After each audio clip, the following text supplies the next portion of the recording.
What's up, heathens? How y'all doing? You're watching SkepTalk on the line, and today is September 23rd, 2024, and the lines are open. If you would like to call in and challenge two atheists here, Paulogia and myself. Sorry, that was the wrong way. This way is the right way? Yes. And there. Apology is this way.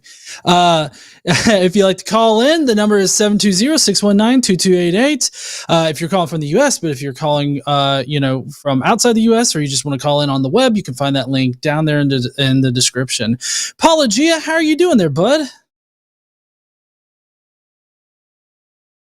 I can't hear Paul. Can't hear you, Paul. Nope.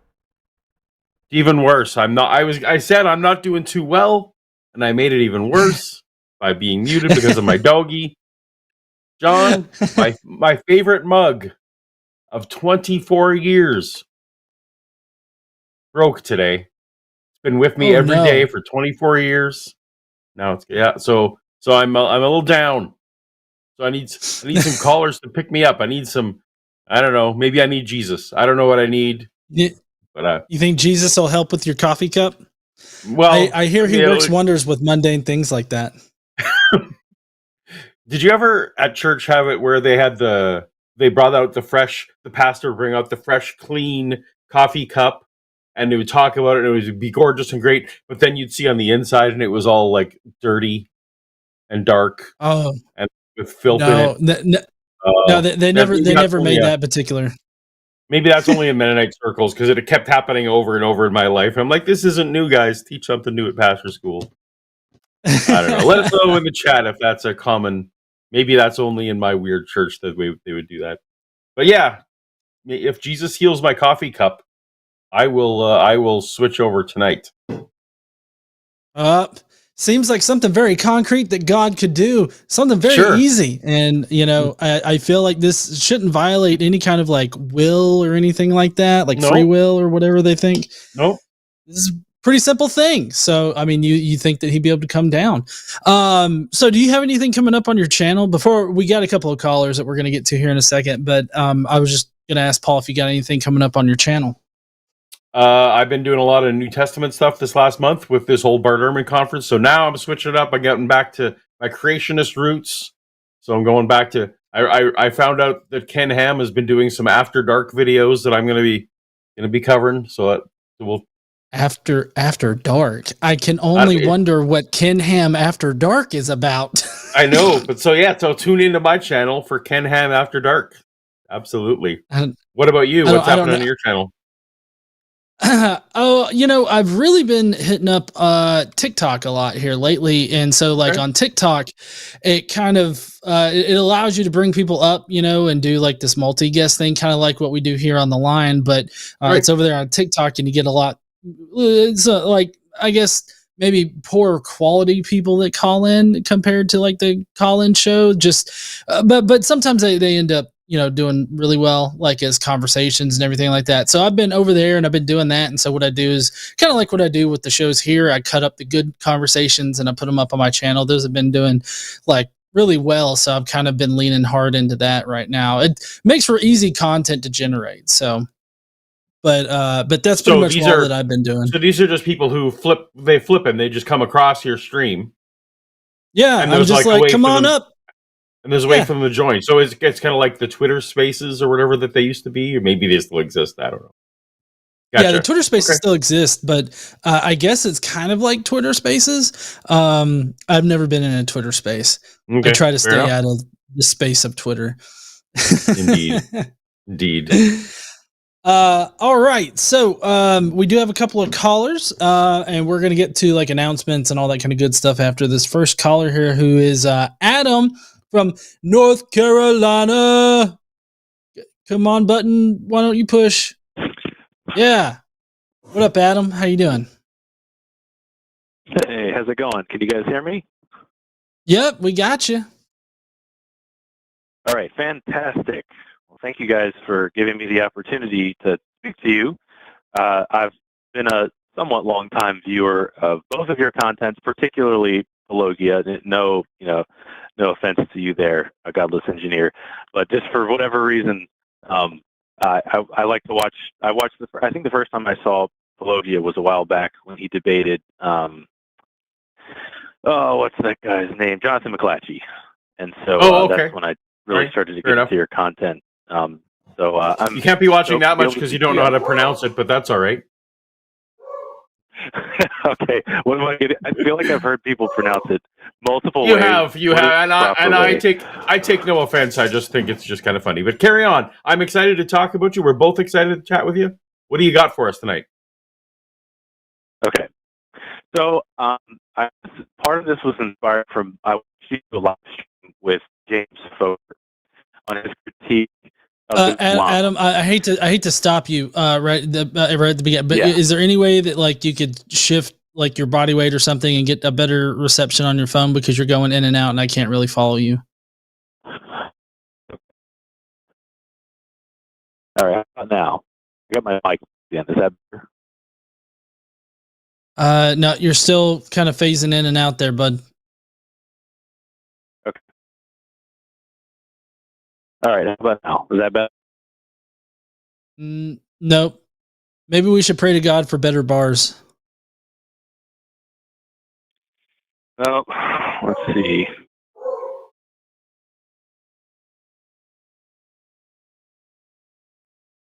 Okay. Is this any better? It is. Yes.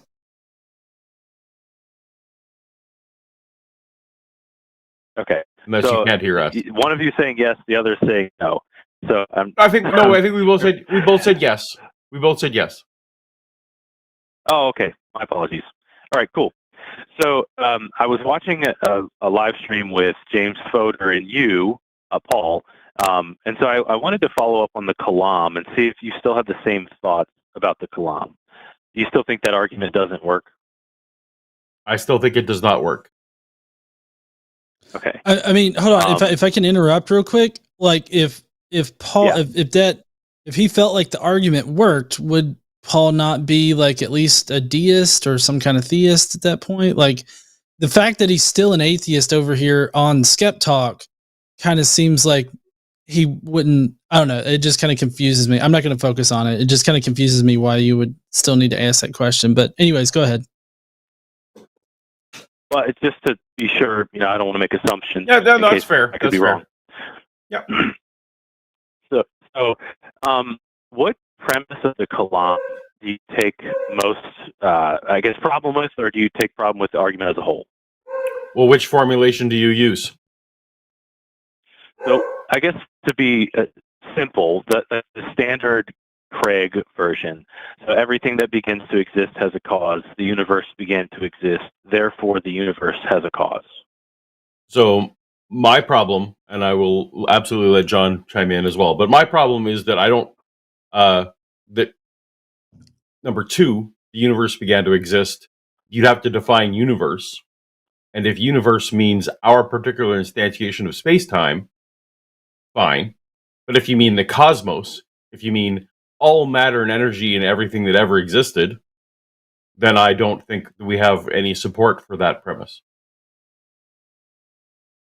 Okay, and is this kind of like digging into maybe a potential multiverse, or you're saying you think that there is matter beyond or something beyond our physical universe, our space-time and matter that we call the universe, or so what? You're breaking up again, so whatever you were doing, you should go back to whatever that was. I heard enough of that for it to say that I think that there's something beyond or energy beyond. I think that is entirely plausible. I think that is what most, as I understand it, that's what most cosmologists posit, that there is, like, for example, if the singularity expanded, that whatever the singularity was, pre-existed in whatever sense pre-existing or before makes sense if you're talking about before time started. But all the experts in this area, whether they use multiverse or no matter what theory they use, they all seem to say that there was something, energy, for example, before the Big Bang, before our instantiation of space-time. So I'm going along with that and saying, man, that's sure plausible. And since a theist is in brute fact land, right? God is just a brute fact. I don't see why energy as a brute fact is any less dishonest. And in fact, by Occam's razor, it's one step simpler, right? Because I'm not multiplying entities. So that's sort of where I'm at, and I will let John chime in once I'll let you respond, and then I'll let John go. Okay. So I would say it sounds to me. I have a new defense actually that I've with for the second premise of the Kalam, and I was really curious on both of your thoughts. See if it worked. Do you think that the singularity is a physical thing? Can we agree on that? I don't. I mean, it's part of I would consider it part of the material world, if that's what you consider to be a physical thing. I guess so. Basically, just like between the dichotomy of physical or metaphysical, it would be physical, right? Unless you think Sure. that's a false dichotomy. Okay. So, John, go ahead, John. Sorry.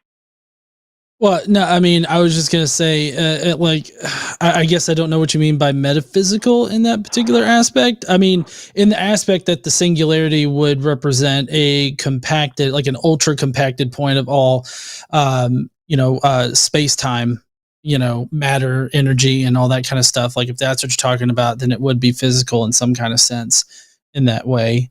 But I guess I have a little bit of problem with the whole physical aspect, maybe because like when the universe inflated, like it was too hot and dense for even atoms to form. So it's kind of like, what do you mean by physical at that point?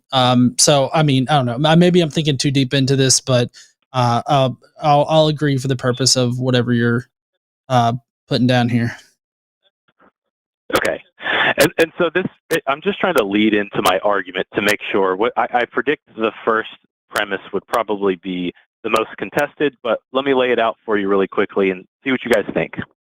So premise one, physical things are causally contingent.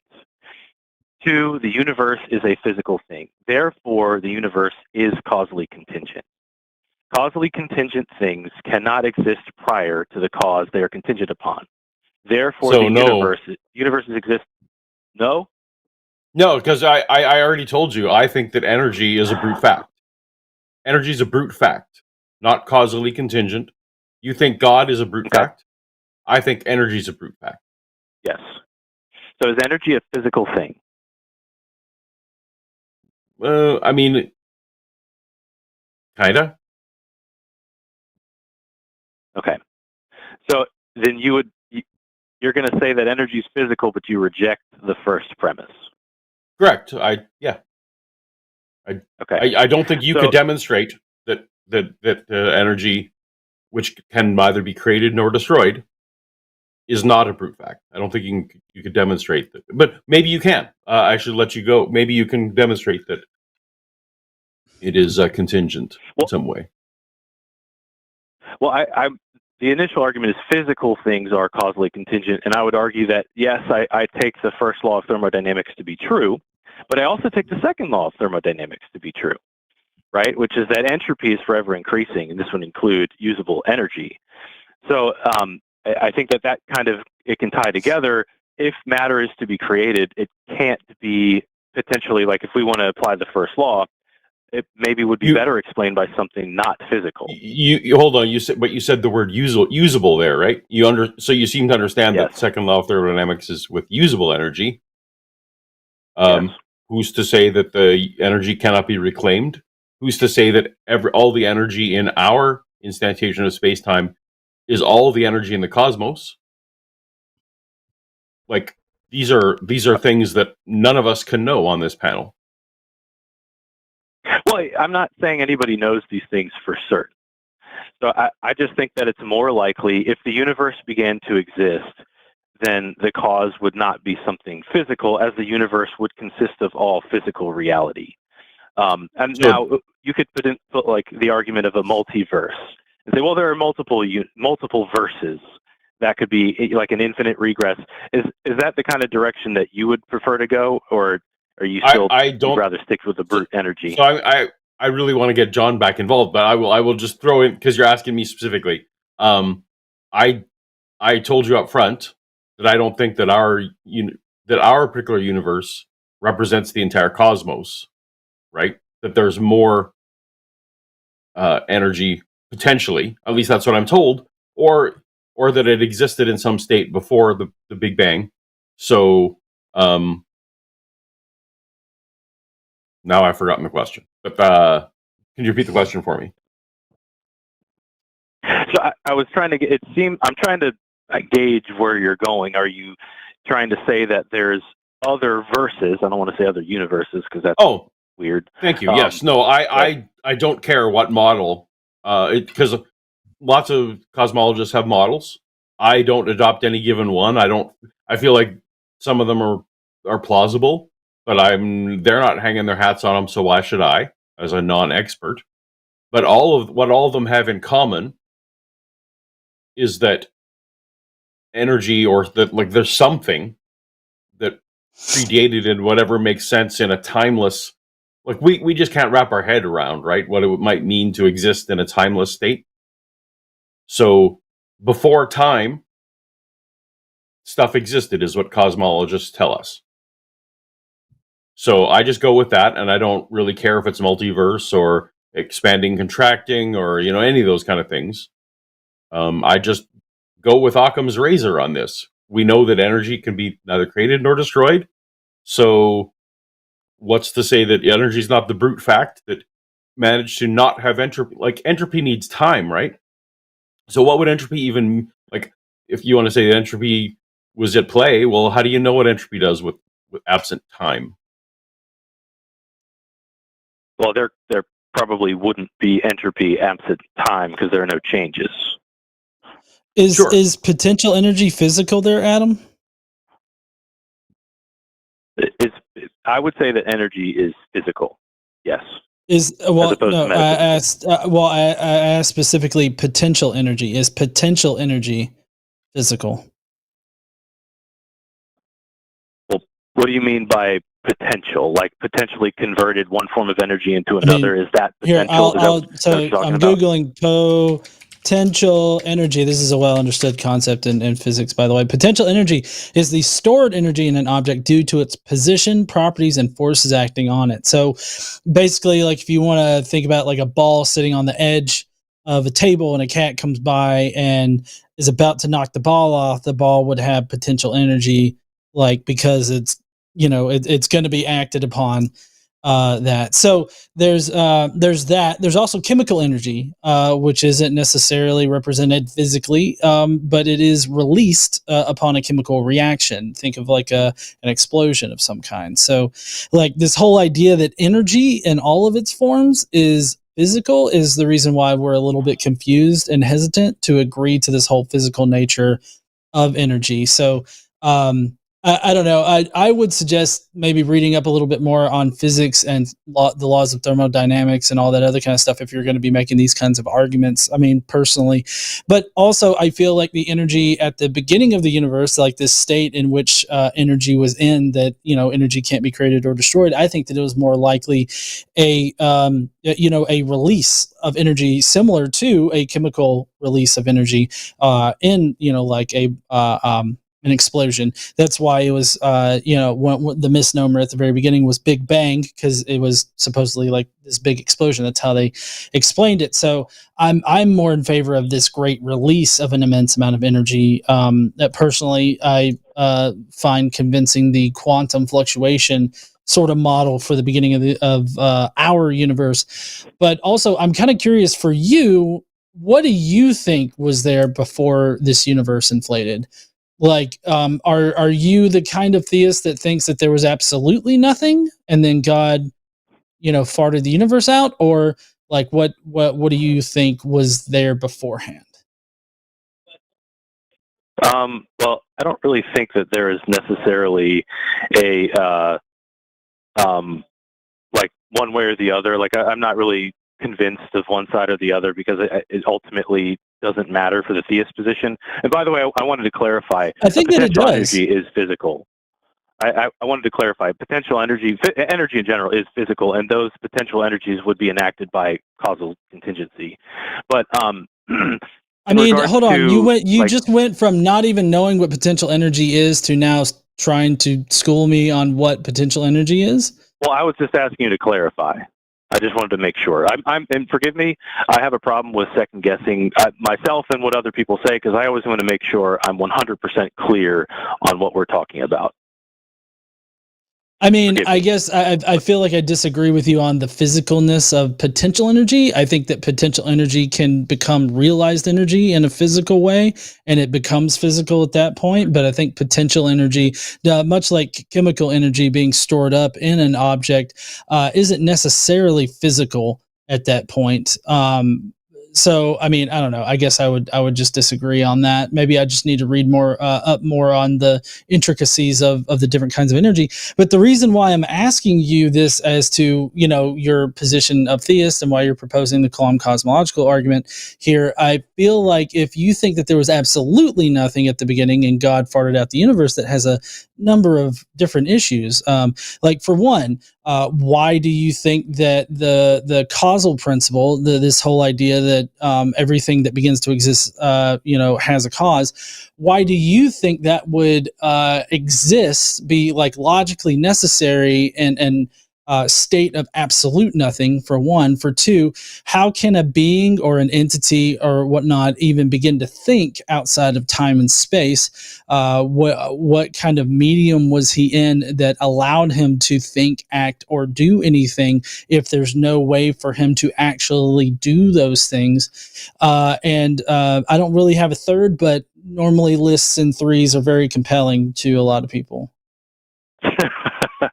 Fair enough. So I definitely don't agree with the absolutely nothing, because if God exists, then there's something. That something is God. So the absolutely nothing thing is kind of weird. No physical thing maybe, but not absolutely nothing. But back to really quickly, back to the energy thing. The reason I was clarifying is because potential energy is definitely physical. It converts to kinetic energy, right? And that's measurable. These are things that are directly measurable. And so that falls in line with conservation of energy. But anyways, as far as how I would make an inference of what happened beforehand, or that doesn't make sense. Sans creation or sans universe, that would be metaphysical entities can exist as they're not required to be within space, time, and matter, as they're metaphysical. But the notion that there was absolutely nothing, that is I think that's not necessarily a contradiction, but the closest thing to a contradiction, maybe without being a contradiction. Okay. That's probably not true. Okay. So then you would then have to admit that there was space-time existed before space-time existed? Like, am I just misunderstanding? No, metaphysical doesn't require that. So there are. Is metaphysical like a real practical thing? Is metaphysical a real practical thing? Is that what you're asking me? Well, yeah. Like, if something is metaphysical, does that mean that it exists in reality? So yes, it would in this case. And there are a couple different ways that people have looked at this, and philosophers have looked at this throughout history. For example, who we already talked about, William Lane Craig, he has the view that God is timeless sans creation and then enters time upon creation. And once he creates, that's the first action in time. Okay. And then time begins. That's one view. I don't really know if I take that view or not. I would probably take the more Ryan Mullins view, which is, or actually a lot of philosophers have taken this view, which is there's a divine temporality. So like maybe some form of non-metric time, sans creation, or some form of different time as opposed to our physical time that we experience here within the universe. Does that make sense? No. That sounds like Really? Jordan Peterson a bullshit like word salad. Like I feel like I could go to the Jordan Peterson generator website and probably come out with something with more substance. Well, can you actually show me how it's incoherent rather than make an ad hominem? That's not technically an ad hominem. An ad hominem would be like, you're dumb, therefore you're wrong. That would be an ad hominem. And all I did was kind of insult the word salad that you gave. I wasn't actually trying to argue against it, primarily because I really don't. I guess I really don't understand the word salad that you gave me. Like none of it sounded all that coherent. As far as understanding it in practical reality. Like, for instance, let me just give you an example. Like this other kind of time, I'm not exactly sure what a non-metric kind of time would be or how you would even measure that or even if it would be measurable. But I did happen to Google, just a basic Google. I normally go deeper than the AI generation of the first little scroll of Google, but it literally says metaphysical ideas often conflict with modern sciences because they are not based on direct experience with material reality. So, I mean, you're basically saying that these are ideas that are not directly experienced in reality. So I don't see how the metaphysical can physically exist in reality or practically exist in reality when they're literally not experienced in material reality. So it sounds to me like you're saying if it's not materially measurable, if it's not empirically measured, we can't determine that it's true. I think that if it exists in reality, it's going to be perceptible in reality. And I feel like if you can't somehow perceive it in reality, whether that's indirectly perceive it or directly perceive it, then you probably shouldn't believe it, at least not with good evidence that suggests that you should. So the spiel that you've given here, I just don't see why we should believe that, for one thing, this entity outside of time, our time and space, does exist, for one, but also exists in an area of reality that has a fundamentally different kind of space-time that's non-metric and all this other stuff that seems to not fill any kind of space, but yet also at the same time permeates all of space. I just don't understand. You understand how all of this seems very contradictory, and it's kind of hard to wrap my brain around. I would love for you to point out the explicit contradiction.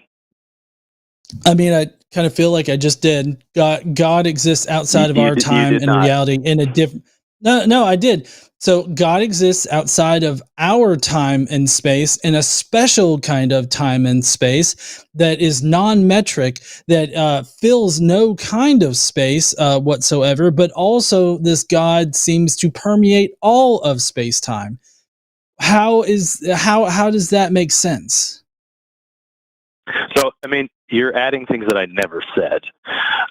What I initially said was ways that God could have existed sans creation. I haven't actually particularly pinpointed a specific view because I go back and forth. I'm not sure which one is true. But what I do think is true is that it's more likely that a being, an entity with the capabilities, the prerequisites to start a universe, to begin a universe, is more likely than energy beginning a universe. It's funny because you bring up empiricism and empirical verification.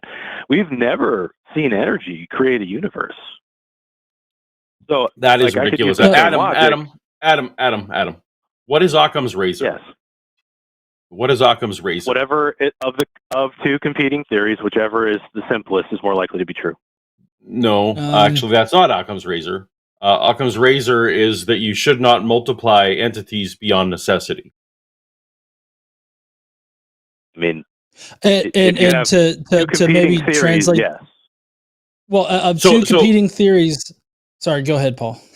Yeah, go ahead. You can finish reading what you're gonna that paragraph there, whatever you were gonna say. Oh yeah, well, I was just gonna say too. I guess the way that I generally think about it in terms of the competing hypotheses, the hypotheses with the least amount of ad hoc claims or statements attached to it is going to be most likely the accurate hypothesis. There we go. And so Adam, you just told us that yours is more likely, and yet you are adding on things that we've never had demonstrated, right? You have a God, and now you're adding on, well, the problem with God is maybe he needs a special kind of time, and maybe he needs a special kind of space. And every time you throw one of those on there, right, you're multiplying. Every time anyone throws one of those on there, they're multiplying entities, right? They're adding ad hoc assumptions that are not necessarily contradictory, not necessarily implausible, but are absolutely adding on to things that we cannot demonstrate. Whereas energy, you realize you've done the same thing with energy. No, because energy exists. Do you deny that energy exists? No. Okay. So all I'm saying is the energy before whatever we consider to be time existed already. And that's all cosmologists say too. That is not multiplying an entity. Okay. That though I'm entirely drawing upon entities that we agree exist. Right? So we've agreed so far, but you have to add this energy had the prerequisites in order to establish the beginning of a universe. It had to cause the universe to begin to expand. We haven't seen that. Uh-huh. Okay, but you understand that observing something, a one-time event, or as far as maybe it happened thousands of times or millions or infinite times, we don't know. But observing is not how we determine science, right? Like observation means virtually nothing. You don't so for example, we've never if you take the example of a fly that lives one day, a mayfly. No mayfly has ever seen a house constructed. So is because they haven't lived long enough. Should that mayfly then rightfully assume that no houses have ever been constructed? No, that would be a black swan fallacy. Okay, so when you're telling me no one's observed a universe pop into existence, okay, like what is that? That doesn't mean that energy is insufficient to explain it. Cosmologists tell me that they think energy is sufficient to explain it. And I'm not a cosmologist. Yeah, it's ad hoc reasoning. That's what I'm saying. It's when it's necessary but it's not or needed. But it's not multiplying. But it's not multiplying entities. And you haven't demonstrated that the cosmologists are wrong and that energy is not sufficient. You feel in your bones that it's not sufficient. Right. Even if we were to assume what Paul is doing, hold on. Even if we were to assume what Paul is describing here is like one ad hoc claim, you've got about 5 or 6 ad hoc claims in your particular hypothesis here about God. Like, I know that you're not adhering to one particular thing or another, but I mean, just the entire premise of an entity existing outside of time and space, but yet also would permeate time and space, which is, generally what theists would say. I mean, all of that is like tacking one ad hoc claim onto another ad hoc claim, multiplying the entities in your hypothesis. So even if Paul were guilty of adding one particular unsupported claim, which he's not, but even if he were, it's vastly more likely that his hypothesis is correct versus your hypothesis, which is riddled with ad hoc claims. We do need to wrap up here because I got to get to announcements, and we also have 4 other callers to get to. But I don't want to leave you hanging, so I'll let you make kind of a final statement here. Okay. That kind of sucks because I had a lot more to go through, but that's okay. Permeate that means to spread throughout, to pervade. So that's a physical term. If God is a metaphysical being, then that's not applicable. So you're like giving me ad hoc reasoning I'm not using. We would both pretty much have the same ad hoc reasoning.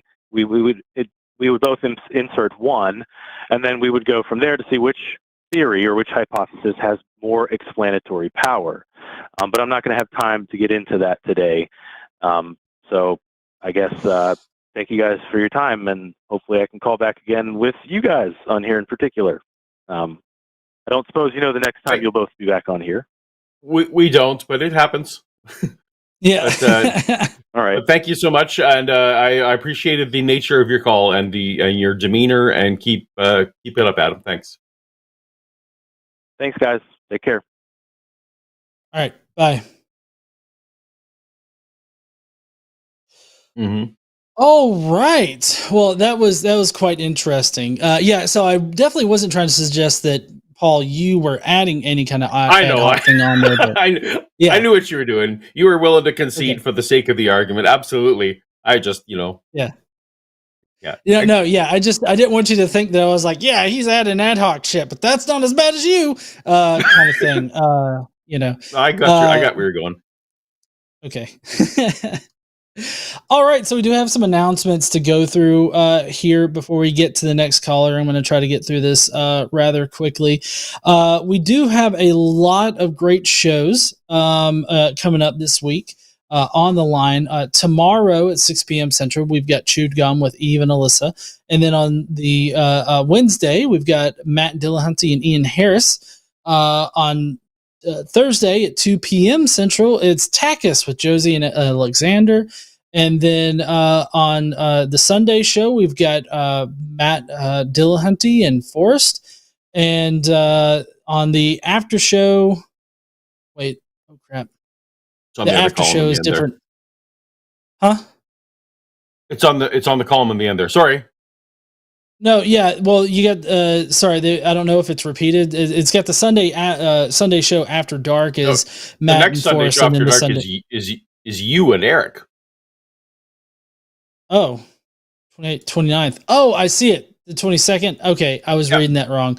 It's me and Eric on Sunday after dark. Eric and me. But Matt and Forrest is on the Sunday show at 2 p.m. and Sunday After Dark starts at 7 p.m. So we got all those kind of great shows coming up. Sans me being able to read the schedule. And then we've also got a Patreon here. If you guys would like to support us here on the line, you can go to patreon.com/call the line. And then we've also got a podcast hosted by Jimmy. Each episode, at least once a week, he calls another creator and has an impromptu discussion, then gives them a quiz, which they can ace, which if they ace, they win a prize on behalf of a patron. The episodes will go out to patrons first, and only patrons can win prizes and leave comments, which are read on air. Then the free patrons and Discord only patrons get the show 2 weeks later. YouTube channel members get it on a delay, and then there's already a couple episodes out. So definitely go and check all of that out. But with the all of the announcements out of the way, if you would like to ask us a question or anything like that, contribute to the show, you can always do super chats. Anything $5 or more are going to get read here at the end of the show. Here in about an hour is when we're probably going to start. So we are going to try to turn through the calls that we have. So next up, and this is up both of our alleys, Paul, we've got Brendan from Mad Dog. I think that might be Maryland. What's up there, Brendan? Hey, how are you guys doing today? All right. Doing pretty good. How you doing? Good. So my question is, it's just quick. I do know that you guys know geology. I've seen a couple of videos from Paulogia, and so I haven't seen anyone address this yet.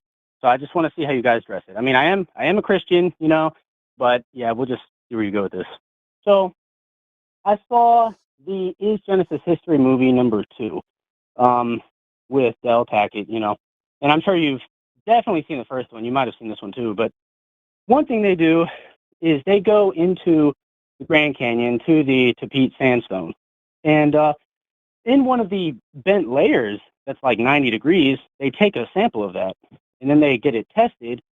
And they say they come back with the test, the results, saying that rock is definitely sandstone. It's definitely sedimentary rock. It has not been metamorphosized yet. So, therefore, the only way for it to have bent like that is that it bent where it was still wet, you know? Like, so kind of favoring the flood geologist model, saying that maybe it was wet, then the Kaibab upwarp happened, causing the bend. So what do you think of that? Like, I want to know what the old Earth explanation is for finding out that that rock would be sedimentary. Do you want to go, John? Do you want me to go? I mean, well, so I don't know what he's talking about, like, you know, in the Grand Canyon with the sedimentary rock and everything like that. But I mean, the thing is that no one piece of evidence is really going to overturn the consensus of science in this particular respect, because the consensus of science is that there's not enough water on this planet in order to flood it all, to cover every single thing. There's no evidence of it. The way that the Bible describes the flood happening, with like water shooting out from underneath the crust and pouring from the skies and everything like that, not only is the amount of water a problem, but also the amount of energy produced by water spurting out of the crust like that, and the amount of water that would be needed would basically boil the entire surface of the earth, for one. And that doesn't discriminate based on what family you're in, as for Noah. That would totally obliterate all life on earth, for one.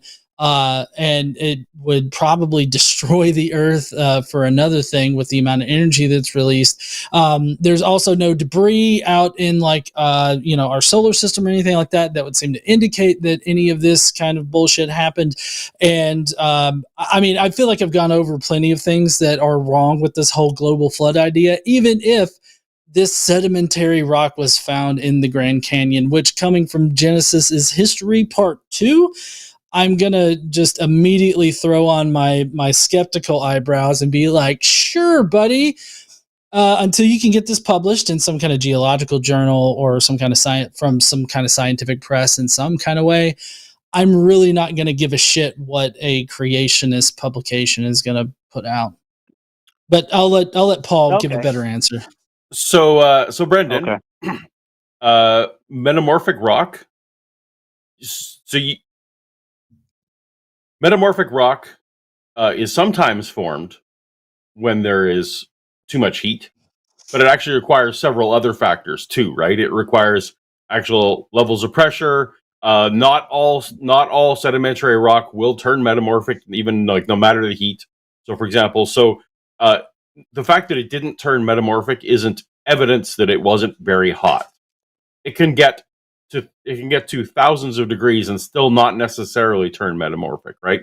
So that isn't the smoking gun that this wasn't bent because it was hot. So here's the thing. Geologists all over the world, there's all kinds of places where you have that swoopy, wavy stuff, and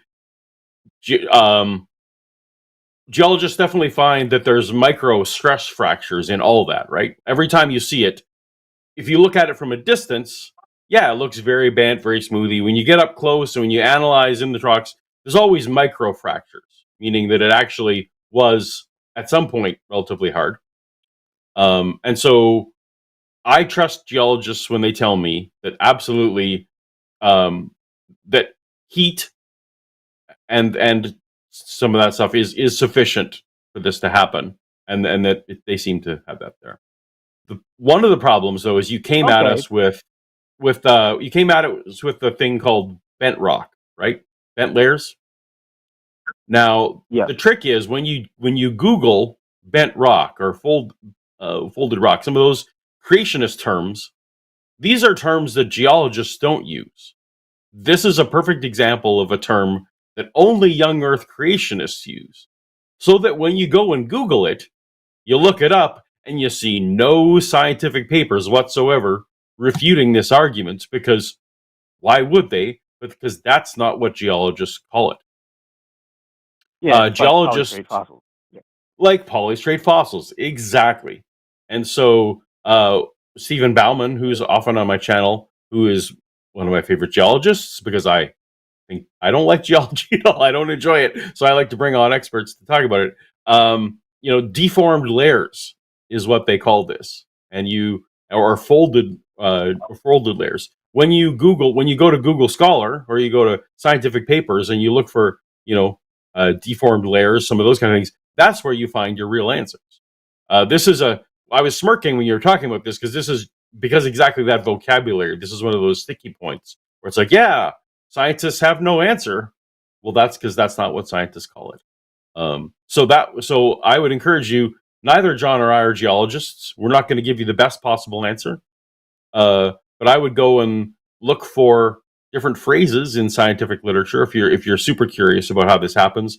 But it's my understanding that heat is entirely sufficient to explain what we see in the Grand Canyon in particular, and also investigate the microfractures that are there that absolutely indicate that it was not wet, right? Because wet layers wouldn't fracture at all. Wet layers would just bend. So that's as far as I understand it. Well, okay, I see what you're saying, and that's interesting. I appreciate the content on that.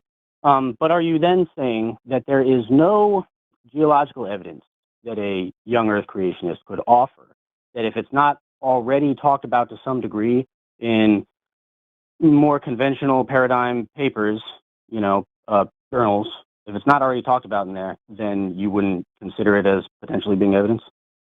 No, I consider it all to be potential evidence. Like, it's all potentially evidence, absolutely. Okay, I'm saying, my mind could be very changed by something. The trouble is, when I go and I look up, okay, I hear out the creationists on what they're arguing, but then I go see, do scientists who actually work in this field and dedicate their whole lives to it, what do they say? And their answers are always more complete and more plausible and incorporate more data. I've yet to come across a creationist argument where they found a thing that scientists weren't already well aware of and already part of their model of what happens. So I'm not saying it's impossible the younger creationists couldn't find a thing. It's just that I have yet to find that thing. Well, and as far as providing, go ahead. I was just going to say, as far as providing evidence for a young Earth model, I feel like the creationists have put them, the young Earth model people have put themselves in a peculiar position because they have raised the bar themselves on what would be required to overcome the current scientific consensus on this, because we have mountains of evidence for it. So what you're talking about is what evidence would prove that uniformitarianism is totally bunk. And so and that's just one particular aspect of this argument. That's not even to touch on the multitudes of different scientific theories that are monumentally supported by real evidence. That's just one aspect of it that you're looking to overcome. So when you ask me what evidence would overturn uniformitarianism, I'm not going to say there's no evidence whatsoever. There's potentially evidence that exists that would change our view of things, because our view of things have changed in the past. But the level at which you would have to that evidence would have to exist, or that evidence would have to be at, is so monumentally huge that I think the likelihood of it being found is quite nearly zero at this point. So I feel like the level of evidence needed is what's unbelievable, rather than whether or not it can exist. Well, I mean, I would argue that uniformitarianism has already been, in a strict sense, has already been rejected, because you have the Yucatan meteor, you have the Cambrian explosion, which none of those things disprove uniformitarianism. Tell me about the Cambrian explosion on top of the Great Uniformity. Tell me about the Cambrian explosion, Brendan. No, but first have him define uniformitarianism, because perhaps we are not talking about the same thing in any way. What do you think uniformitarianism is? I mean, it's when you use the present to be the key to the past. So present day processes, the only things we can actively observe are the ones that are used to measure the rate in the past, or to determine how certain geological formations came about. So Lyle famously did it with Niagara Falls. You know? No, so Brendan, that's not quite what we would say, or what a scientist would say.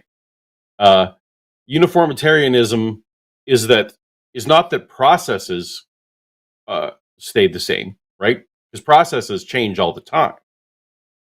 What we're saying is the laws of physics.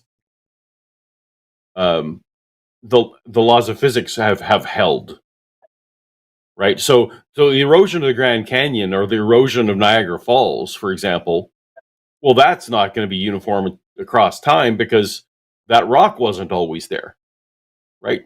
Like, and new deposits have come. So like there's always changes happening. What we're saying is that fundamental laws of physics don't change. Do you understand the distinction that I'm trying to make there? I do see what you're saying. I do, and I appreciate that. Okay, because there was a lot of geological resistance in the geological community to accepting the Missoula, the Lake Missoula flood up in Washington State and Montana, and that's because this is mythical sized flood. I mean, it's gigantic, and it's bigger than any flood we've seen in recorded history, probably by factors of magnitude. And okay. Can I ask you something real quick about James that? Hutton, yes, go ahead. Where did the water go? If From the Lake this Missoula flood? mythically, if this mythically large flood happened that seems to coincide with the biblical account, where did the water go? Well, this actually is not evidence directly for Noah's flood. It's a flood that would have happened afterwards. It's like an ice dam from the ice age broke. Let's stick with yours, Brendan. Brendan, accepted in the conventional. Go ahead. Brendan, what does the Missoula flood have to say about uniformitarianism, if anything? Because we were talking about uniformitarianism. You're saying uniformitarianism has been disproved. What does the Missoula flood have to say about the laws of physics? Okay, so that's what I'm saying is I'm challenging your statement on the laws of physics. I actually think that, and this is kind of what James Hutton was getting at, this is what Charles Lyell was getting at, that uniformitarianism can be strictly applied to geology. Maybe you guys aren't doing that, and I understand that, but that's just what geologists have done for a long time. And so that's why there was resistance to accepting the Lake Missoula flood explanation. Brendan, Brendan. Yeah. So you're acknowledging, yes or no, Missoula flood has nothing to do with uniformitarianism as I described it, to the laws of physics. Yeah, I can acknowledge that. Okay, cool. All I'll right. bring it up. But you also, I don't know that do you in the realm do you think it's a flaw? Do you think it's a flaw of science that science is slow to change? Do you think that's a bug or a feature? Yeah, I'm not saying that's necessarily bad. I'm just saying. Okay, but you're just complaining. You complained now 4 or 5 times that scientists were slow to accept something that they ultimately did accept. And you're using their slowness to describe that it's problematic. I guess I'm just trying to describe geologic uniformitarian versus the type that you're describing. That's all. And I know you know the term. Do you know? It is a thing. Point to a secular geologist who uses uniformitarianism the way that you just described it, because I'm not aware of any, including Hutton. Oh, okay. You are using a creationist version. I would have to. I'm not sure, actually. I'm not sure of their specific definitions of uniformitarianism, so I guess I'd have to look into it. No, and that's why I'm kind of calling in, hey, if I have something that's a little off, that's fine. You can point that out to me. Right. I just thought that, hold up, aren't you using uniformitarianism to disprove, maybe Noah's flood, right? Well, no, let me back up. I understand that Noah's flood also has, physics implications, especially talking about radiometric dating and whatnot. So you might kind of be going down that road. Right, and the rate of the continent sliding at 2 meters per second would literally burn the planet. Yeah. Burn the planet? How would that happen exactly? So Because of the answers friction? in Genesis model has the continents basically sliding at the same rate as race cars. Versus right now, it moves, about a hair's Well, that's breadth a little each exaggerating. year. It's not. No, I heard them talk about it on a stream It's today. like 50 meters Literally, per their second. answers It's news like, today. it's not like 2 meters per race car. second. 2 meters per second is Okay, how cool. far Well, these continents. hold on, Paul. He's cooking on this. You said that it's 50 meters a second? No, yeah, that might be a little exaggerating. I meant at 15. So 15. Okay, you understand I'm that that's so race car sorry. speeds, right? That's race car speeds. Not 15. No 15 way. meters per 15. second? Per second? No way. Anyway, Do you? listen. You I might know be right American, now so they're you don't saying know that metric very the well. plates are moving. I understand that they're saying that the plates today are moving about the pace that a fingernail grows. If the plates are flowing over top of liquid magma, in the asthenosphere, I don't know how that necessarily would generate a lot of heat. I mean, I get when you're saying that radiometric decay, if that were How sped do up, you would generate think a lot of heat fucking but I don't know works? about the movement. I mean, I thought you said you're not really an expert in geology. You seem kind of No. We're not an expert certain in about your geology, but conclusions. we know how friction creates fucking heat. Like, that's not a geology thing. That's a physics thing. Like Not over a the liquid creation of surface. heat energy If you is took a real North thing. America, you take North America and speed it up to race car speeds. You don't think that's going to generate heat?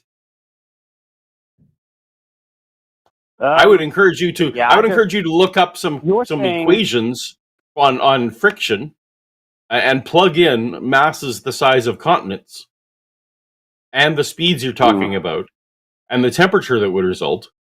And you decide whether you think that the planet would survive those temperatures or not. I mean, are we arguing that geologic processes like with the Fukushima like earthquake, right, where the strikes? You're whatabouting. So you're just adding on more things. You're not resolving what we're talking about.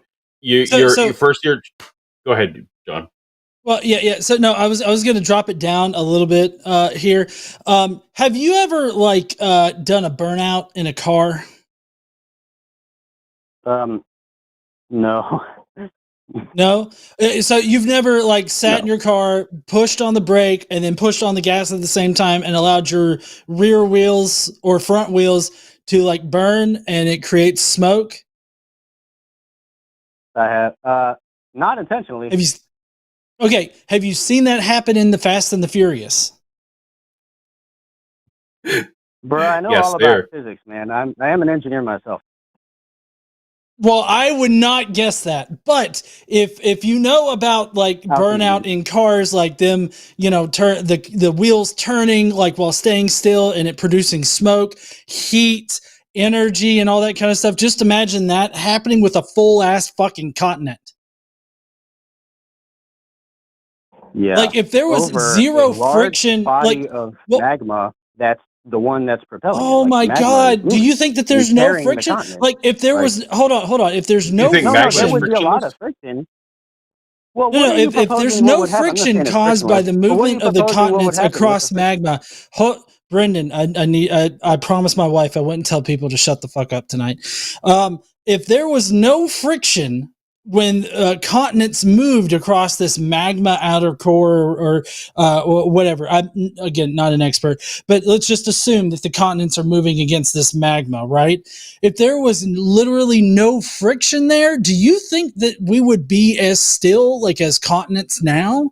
The continents move at a very slow speed, and the plates on the Earth move at an incredibly slow speed, so that shit doesn't burn up.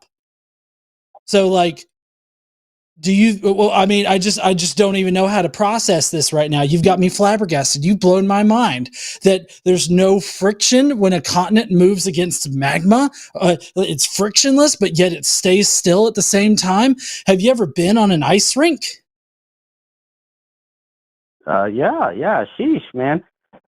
I mean, I understand. Sheesh. I get what you're getting at, but like, all right, so we have these really slow processes, right? How does that fit with the? We'll talk about it. We'll talk about like snowball Earth. How does these slow processes fit with that? I mean, you're saying all. No, Brendan, you keep adding on. Brendan, you keep adding on one more thing, and what about, and you move on. You say, oh, maybe I'm defeated on this one, so I moved on to the next one. Then you move on to the next one, and I don't know how many of these we would need to go through to answer your question, but. Well, didn't you do that with the Tapete sandstone bending because you couldn't explain that? So then you move on to. We could explain that. I absolutely did explain it. I thought I did. What do you mean he couldn't explain it? I said there's what are you? Like there's actual tests proving, and you're saying, well, yeah. You said, well, actually, sometimes. No. Okay, no.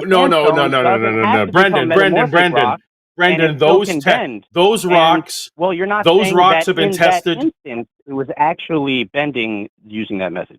You call back when no one has published those papers. What we have are creationist geologists.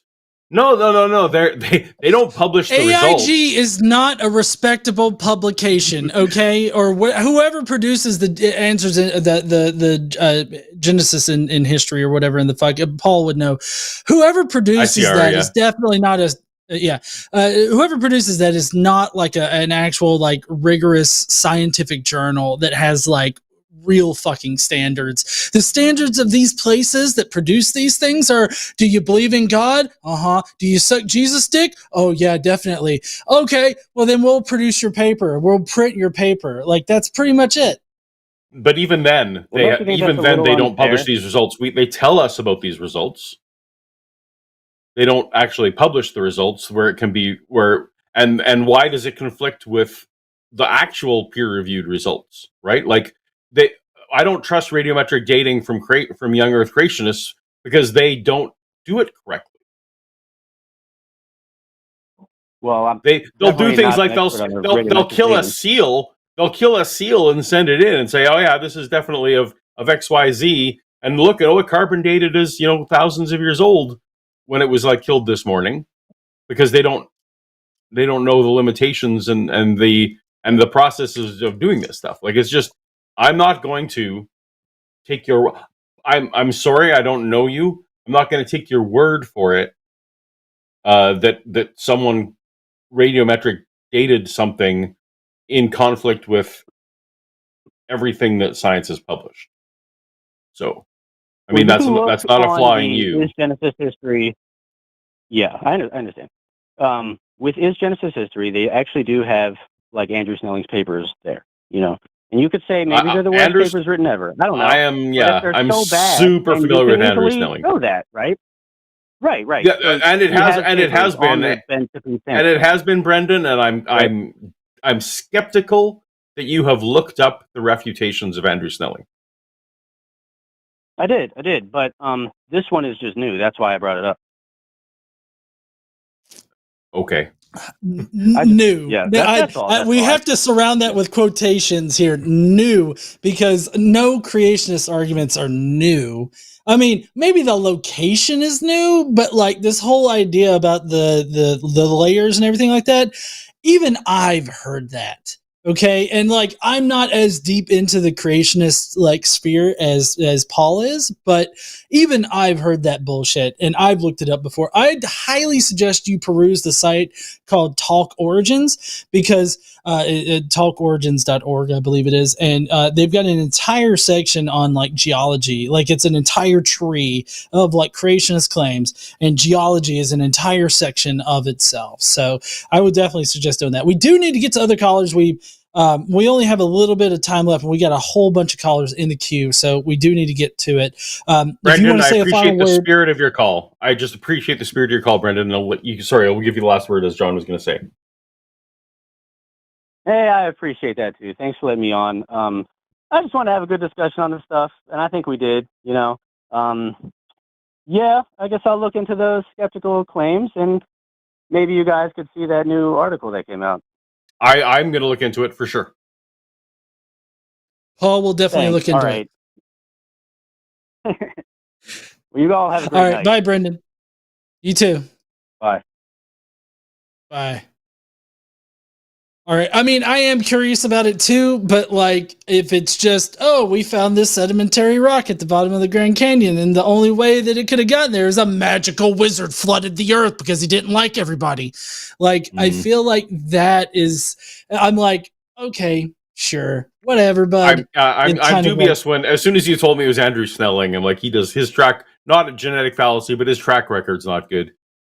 Yeah, exactly. Well, I would say that the prior probability of Andrew Snelling not being bullshit is quite low, and so that's how I would It's always get there a chance, from that. but yeah, the prior is low. Yep. All right, who do we got next? All right. Yes. Next up, we've got Michael from VA, Virginia, I believe that is, maybe. Yeah. What up, Michael? Right. Can you hear me? Yep. We can. Okay, great. So I guess I'll try to keep it right to the point. Thanks for taking my call, John and Paul, and would love to get your opinion on this. I believe that belief in God is incredibly rational and can be described in a logical, scientific way that people understand and can actually believe exists, but it's very different from what the Bible says God is. You kind of have to throw out almost all of the Bible, but there's a lot of truth that Jesus said as well. I think we can all agree with that. Okay, so you're saying, are you not a Christian? I was raised Catholic, but I didn't believe it my whole life. I was an atheist my whole life, but I believe in God now. It's just more pantheism / kind of atheist style Buddhism. And when you say rational, you mean essentially that no one could definitely prove you wrong, and so therefore you have a window of plausibility that you find comfortable. A window of possibility. So I'm basing everything only on the law of non-contradiction. So if the law of non-contradiction can be broken in reality in some way, like in a concrete, true way, then I'm definitely wrong. Okay, so you are essentially describing what I meant was, unless someone contradicts you, you're going to hold on to this, as opposed to I think where John and I are. Trying to pin me. Hang on. You're trying to pin me as an idealist. If you prove to me that I'm wrong, I will change my mind. Okay, so Michael, I was not trying to label you. I was trying to get clarification on how you describe rational. So I'm sorry if the labels are just kind of how you organize them in your mind. Maybe I thought that's what you were getting at. My mistake then. No. So just very like in one sentence, you would describe rational as what? Oh, just logical. I know that's synonymous, but that's why I said the law of non-contradiction. I think that all other logic is derived from that as your starting point. Okay. So okay. And where do we go from here, John? Well, I can take it from here. I just wanted to give you the hypothesis before I explained why I know that. Okay, do it. So, essentially, if you think about God and theology, I'll just try to cut to the chase. So you're aware of that the law of emergence, things can basically have properties that are described by the interactions of the component parts of that system. That's essentially how we understand how our consciousness is arising. We at least have two brains. Likely we have the evidence that there's multiple conscious modules in the brain that all communicate, likely with the default mode network that creates your consciousness. So the theory is that consciousness is the integration of information, kind of like IIT, if you've heard of that. And the whole thing that's happening is that we start with just random quantum fields that interact in every way possible because there's no time for quantum fields. And then that creates logic and structure and causality in the only way that can actually happen at all, by collapsing all those possibilities to the one possibility, which is the universe, which is why there is a plan, there is a God. It is the mind of the world, and by extension, the universe, probably through quantum entanglement stuff. And how did you rule? So you're by rational, you're saying this should be an option on the table, right?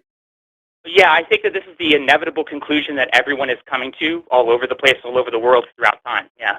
Obviously not everyone, right? Because not everyone's even thinking about this. Inevitably, I mean, in the future, everyone will, I think, will understand this. Okay, but you know that you can't know that. I think I can know that the law of non-contradiction is true. No. You can't know. Way up from there, yeah. But you can't know that in the future this is what's going to be the popular theory. Oh, I can't know for certain, but no, I love thinking about the future, and this is my theory. Yeah, I can't know. Maybe we all get wiped out by a solar flare, and we stop doing this. There's options. Well, there's for the a way future, out of that. So eventually, we're going to transfer to kind of like machines to be purely informational. Okay. Time is going to be dilated, so we'll actually have infinite time, even if we don't escape the planet.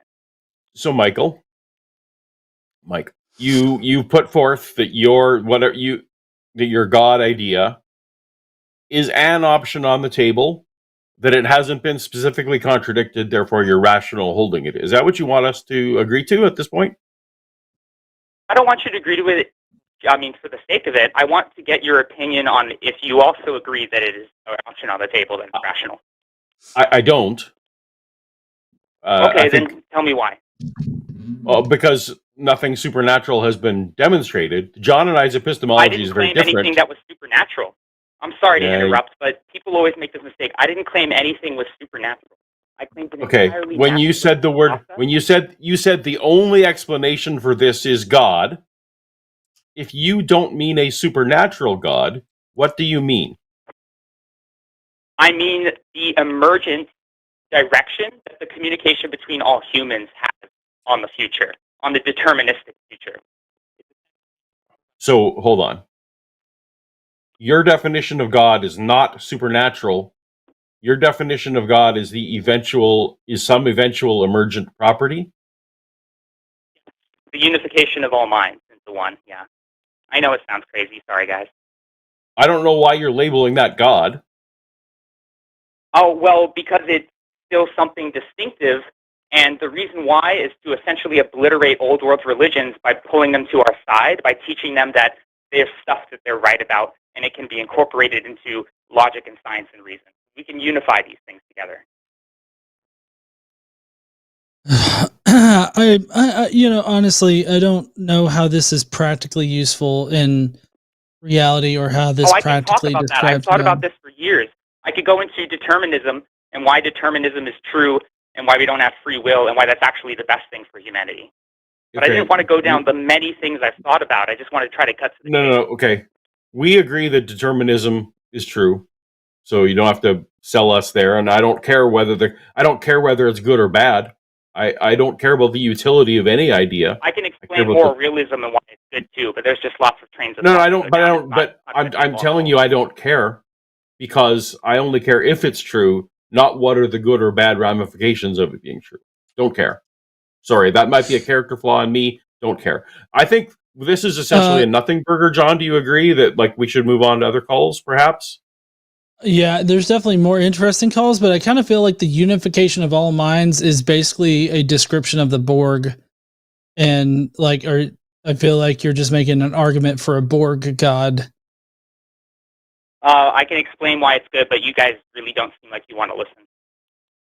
It's not that we don't want to listen. It just sounds like it's a bunch of bullshit that we don't care about. It would just take me hours to explain all of the reasoning, and then, but also this is a 2-hour show. It also doesn't get us anywhere to what this show is about is these supernatural gods, right? So supernatural things can't exist.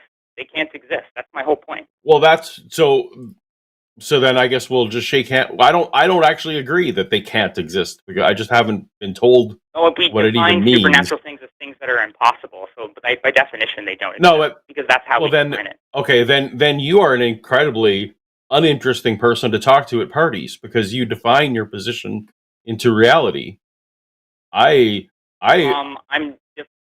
not defining it into reality. Logic defines what is real, and I'm just trying to discern that. You just said supernatural things cannot exist, and that's the definition for you of supernatural things. If that's your definition of things, I don't believe in causation from nothing. Okay, I am done. John, are you? I'm similarly done. Thank you, Michael, for calling in. I hope that maybe you can call in another time. Right. Maybe when Forrest is here. You guys disappoint me so much. I'm sorry I disappointed you. I really don't give a fuck whether or not I disappoint random person on the internet number 4,332,000. We should want to talk about what he wants to talk about, John. That's the way that works. We all should care about what Michael reality wanted to talk revolves about. around Michael, guys. We're all constructs in Michael's mind here, and we all need to surf Michael, the great Michael. Anyways, we do have somebody. The next person apparently can disprove atheism. Perfect. Andre, that's what we're looking for. Yes, Andre from California. Hey man, let me just cut to the chase, right? I'm gonna give the Bayesian fine-tuning argument, and you're just gonna tell me, right, what the objection is. How does that sound? Wait, is this Satan? He's using a voice modulator. I'm gonna drop him.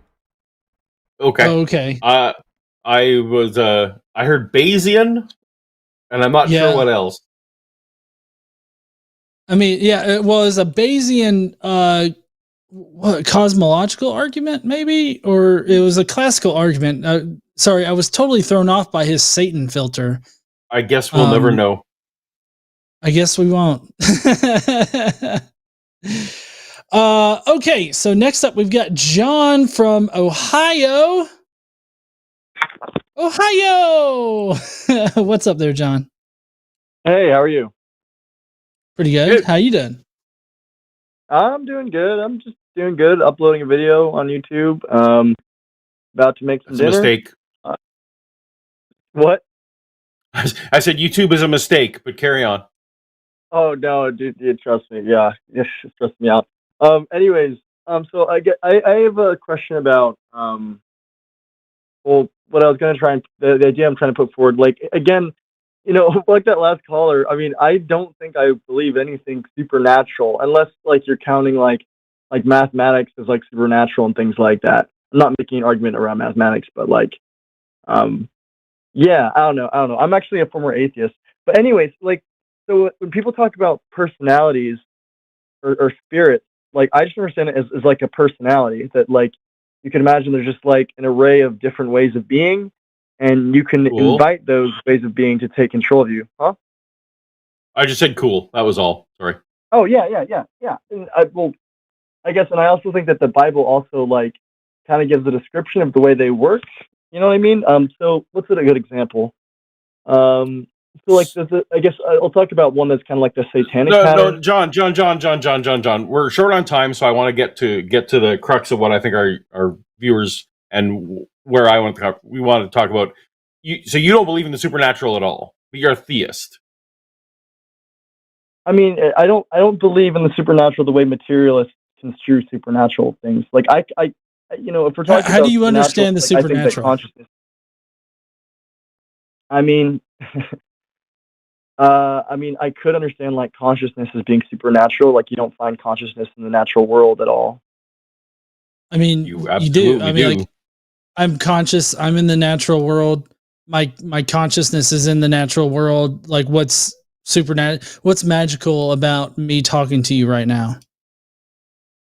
Well, I can't see your consciousness anywhere, and like theoretically, like you just kind of work on the principle of like path of least action, which is just like basically just like gravity. Basically, you can think about it just like gravity, just like pushing you and slurring you all the words that you need to say. That's just like the next thing. I mean that's kind of what's involved in like a deterministic framework. Wait. The reason why I can talk is gravity? I'm saying you could think of it that way. As you can imagine like you drop a rock and it just takes the path of least action down. You're just like your body never saying, violates the law. And that John and I are at least methodological naturalists, so yeah, we would accept that all of our the words coming out of my mouth are from neurons firing, which have natural causes why the neurons fired. Yeah, all that stuff. You said that you used to be an atheist and are now a theist. That's what I care about more. So you believe in a God? Go ahead. I specifically, I mean, it's been like a long journey, but like, yeah, I'm trying to be a Christian basically. But yeah, I started believing God Really, I'd say now the way I'd put it is that like I kind of learned that like materialism, there's almost like a Planck level when we get to like whatever whatever reality we exist in, with like drama and height and size and everything subjective, and that place is a narrative story place, and that's you can't get into story when you're talking about materialism, which was really nice for me because like I always loved movies and cinema and film, but I didn't know how to connect like, well, how does that relate to me in any way? It's all just like fake, it's not real. But it's like, no, reality is fundamentally a story, and materialism is about setting up the props that are like structuring what that story is. But yeah. What made you? What's the thing that made you start believing in a god? I mean, discovering that fact, I guess that understanding. I mean, it was really like but you just described that narratives that narratives can be meta narratives. Why would we even need a god? Even if I granted your premise that the universe that we know has a meta narrative to it, what gets me to divine being from that? I would say okay, if there is a meta narrative, like, well, obviously you can extract that from abstracting many different stories of people, and I guess I think that like, well, when like a movie has a subjective perspective, I guess, and that in a movie like good and bad exists, purpose exists. Let me try again. Yeah, because I don't think we're getting there. Joseph Campbell illustrated a meta narrative that is common. I assume you're familiar with Joseph Campbell. Yeah, I've never read his stuff, but yeah. But in principle, right, that he analyzed many stories across time and pulled out that, there's these common elements that seem to resonate with humans generally. That didn't require a god for Joseph Campbell to merely observe commonalities. So you're using meta-narrative in that same Joseph Campbell sense. So help me out, man. Go from that to God. Okay, sorry, I'm walking somewhere quick. I mean, that's actually kind of hard, I guess. I guess for me, like, the thing that honestly, like, I started looking at God as like something that for sure exists in a propositional sense.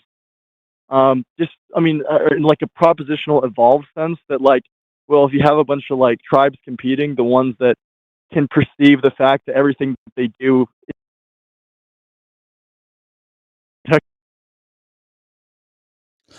John, you're cutting in and out. I'm not sure if you're traveling to like another dimension or what, but we can't really hear you. Okay, sorry, I'm walking outside right now. So if you can't hear me well, maybe we should just continue this another time and let someone else jump in. No, I mean, I don't know what happened. We can hear you fine now. Okay. How's that? Better. If you can stand still just for 90 seconds, that'd be great. Sorry. But I guess, yeah, that like, well, everything, every moment matters infinitely. That That's they not matter true. to like, why is that not true? Every moment matters infinitely? I don't even know what that means. Yeah. So what would that mean? Everything you do. I mean, it's like the reverse of what a nihilist says, which I think is equal logical grounding that everything you do has no meaning. Okay, hold on. Maybe we can recenter this conversation because I don't know how to proceed with that particular statement. Did you say that that you try to be a Christian or that you believe in the Christian God? Yeah. Okay, you believe in the Christian God. How do you feel about the 10 Commandments? I mean, I try my best to follow them. I don't do a good job a lot of the time. Well, I guess my point is do you feel like the 10 Commandments are something that should apply to Christian life today? Yeah. Yeah? Do you treat women in your life as property? No. Okay. God in Exodus 20:17 says that you should.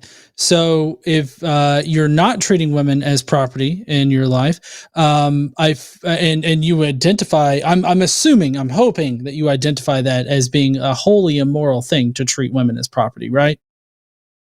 What line are you referring to? I don't know Exodus numbers off the top of my head, and honestly, I haven't even read all of Exodus. So Exodus least. I've heard it 20:17 all. is you shall not covet your neighbor's property, and amongst the property is cattle, donkeys, women, and slaves.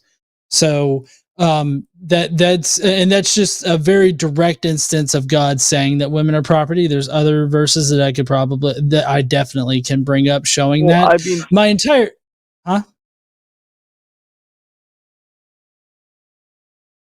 It's very relevant to me because one of my biggest problems is like being like too flirtatious with like with girls that have boyfriends. That's like a big problem that I have. And now I'm not saying that like, I think it's kind of complicated when we're talking about something that was originally in like Hebrew. And like, like even today when people say like, hey, that's my girl, you know what I mean? So I don't think we're that much above that. You know what I mean? Or that's my man. No, that's definitely not what it meant. That. Like it literally meant, like in the Old Testament, literally meant property. Sorry, I was trying to build to a position. What? No. It literally Men and women are does. equal No, in the Bible. That's in Genesis. Yeah, I mean, no. They are literally not equal. They are not equal. Name one time in the Old Testament, which I know that you don't have the Bible with you, but I'm just saying later on, look, name one time in the, hold on. Name one time in the Old Testament where a woman's consent is considered. That's in the Israelite nation and it's commanded by God. Name one time where women's consent is paramount in the decision. Are you talking about sexual consent? Like for having sex? Any fucking kind of consent, where whether they that's live, marriage or well, anything. Can I first get to something? I just want to talk about something really quick because oftentimes people misconstrue Genesis that he made man first, but it actually says when he creates Adam that Adam is both man and woman, and then they split Adam in half. Cool. I don't know where it fucking says that, but in any case, because Adam definitely doesn't get split in. No. It does not say that Adam is split in half. Like God literally just surgically removes a single rib and then like rubs it really hard and fashions a woman. So I don't know what in the fuck you're talking about with that. But my entire point in bringing this up, just to get it onto a translation. Can I address that real quick? Because the term rib actually has multiple different meanings in their old world. A rib also means like if you're walking along and you see like a rock pulling up, like a bump, that there's like a huge stone underneath. It's basically the same word they use for like the sort of stone that you build a house on because it has a good foundation. John, we're going to concede. Yeah, because this is so not relevant to the point John's trying to make. John and I, we're just going to concede. That's fine. That's fine. Yeah. So my entire point in all of this is just to establish one, what kind of God you believe in, which is the Christian God. Two, whether or not you consider the Christian God's commands in the Old Testament to be relevantly applicable to your daily life now, which you said that it was. Three, you don't apply that, or at least you think that it's immoral. And four, the next point would be, do you think that God is the moral lawgiver of everything? Like, do you think that God is the what we should base our morals on? Of course. Of course. So five, therefore, I don't believe that your God can exist in any kind of sense because you've admitted that God is immoral, but he's also this moral arbiter of what should be good. I never admitted that God was immortal. Or it's not immortal, immoral? What are you talking about? I mean, I'm sorry. Did you not say that it's immoral to treat women as property? Did you not say that it's immoral to treat women as property? I mean, I see what you're doing. I get it. But like, someone says like, that's my wife. Like, You know, that's no, that's not what they meant. And you could do an interlinear like Bible study on Exodus 20:17 when it lists women amongst property, as well as all of the other different verses in the Old Testament where women are treated as property. You could definitely do like an interlinear like Bible study dowry? On the Hebrew words, huh? You mean like dowry when you're talking about like property? How like you would often pay a family for no. I'm talking about here. I'll give you an example. Jacob, who later, naked wrestled God in the desert, grabbed his dick, and then God renamed him Israel. None of that guy. No, that all happened. No, it definitely happened. He naked wrestled God in the desert. Anyways, so yeah, and grabbed his dick. Yep. No. It grabbed his dick. That's definitely what happened. One of them grabbed each other's dick. Anyways, never mind. No, so in that particular story, no, hold on. That's not even the point. In that story, Jacob works for Laban for 7 years in order to, and I'm going to emphasize this in case you're hard of hearing, purchase. He purchased a daughter of Laban's, and Laban even sold him the wrong fucking woman at first. Sold him, I believe it was Leah. He doesn't purchase her. I actually have an analysis on my YouTube page, me talking about that a little bit. He doesn't. Oh, I'm so fucking fantastically excited about watching your YouTube video that lies about the Bible, but it literally says that he worked for 7 years in order to marry Leah. That's him trading his hard work for 7 years, like 7 years yearly salary in order to be able to marry a woman that he didn't even ask first in order to marry. He didn't ask. You know who he asked? Her fucking father, Laban. And then Laban sells him the wrong daughter. Right. And so he accidentally sleeps with her on the marriage night and then wakes up and realizes, oh, shit, you're not the one I wanted. So he then had to work another 7 years to purchase the other daughter. Again, not even asking her for consent. And then he was able to purchase that daughter. And guess what?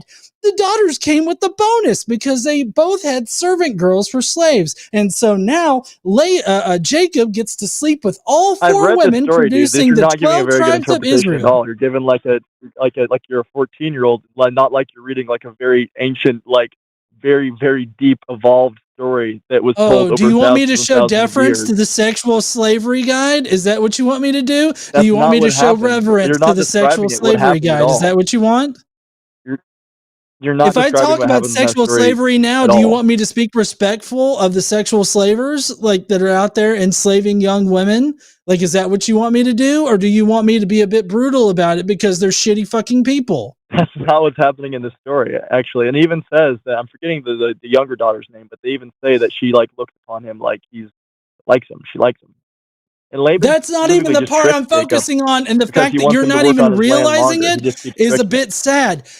Let me ask you this point blank. Does Jacob ever go and ask Leah or Rachel, hey, do you want to get married? Does that ever happen? They say in the book that they do, though. And they say that they love him. No, they don't. I don't know. Fact check. Paul, do you recall that happening at all in this story that I'm talking about in Genesis? I don't think it happens. But I'm a New Testament they're actually fighting for him once they're married. They're fighting for his love. Like, one of the women is like, well, I'm forgetting which one. I think Lay's the older one, correct? Yeah. Well, anyway, Leah? Like, she can give kids. Leah, yeah. The older one ends up being the one who can give kids, and then the one who's younger ends up being like upset because she's like, well, maybe she's gonna love him more, or maybe he's gonna love her more because of that. And that's why she gives him her basically her servant. She's like, well, I want to give you a kid, and this is like, my lineage. But we're also talking about like these people lived very, very okay. Let me ask you that about the servant girls.